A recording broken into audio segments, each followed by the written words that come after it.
But 3 days and 200,000 miles into the flight, Mission Control did miss the significance of a cryptic message from the astronauts. Do you have any idea where the S4B is with respect to us? Stand by.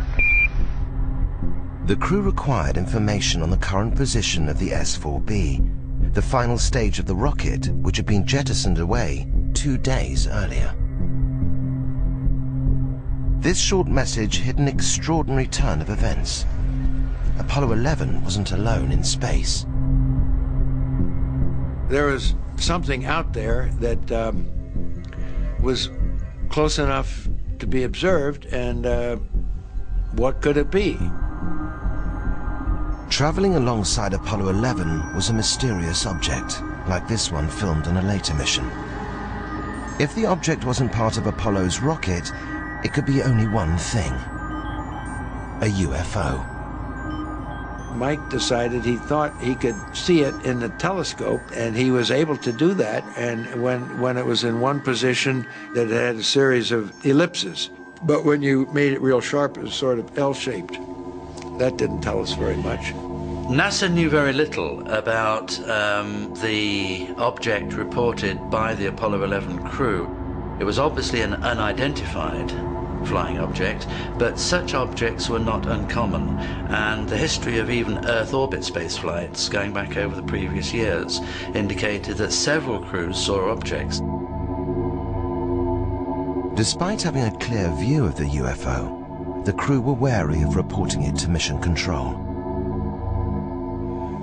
Now, obviously, the three of us were not going to blurt out, "Hey, Houston, we got something moving alongside of us, and we don't know what it is. You know, can you tell us what it is?" We weren't about to do that, because we know that those transmissions would be heard by all sorts of people, and who knows what somebody would have demanded that we turn back because of aliens or whatever the reason is.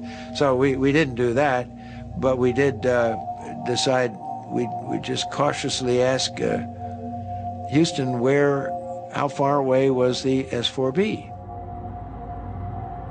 Unaware of the drama unfolding in space, Mission Control radioed the position back to Apollo 11.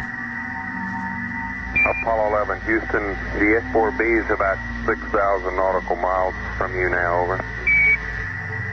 And a few moments later, they came back and said something like it was 6,000 miles away because of the maneuver. So we really didn't think we were looking at something that far away. So we decided that after a while of watching it, it was time to go to sleep and not to talk about it anymore until we came back and debriefing. To this day, whatever it was the crew saw has never been positively identified or officially acknowledged. The possibility that you might encounter aliens in space has to be considered in a very sensible and positive and realistic way. There were a lot of people within the program who went off later and became convinced that UFOs existed. And that led to some concern on NASA's part, where they got the agreement of the crew never to publicly talk about these things for fear of ridicule.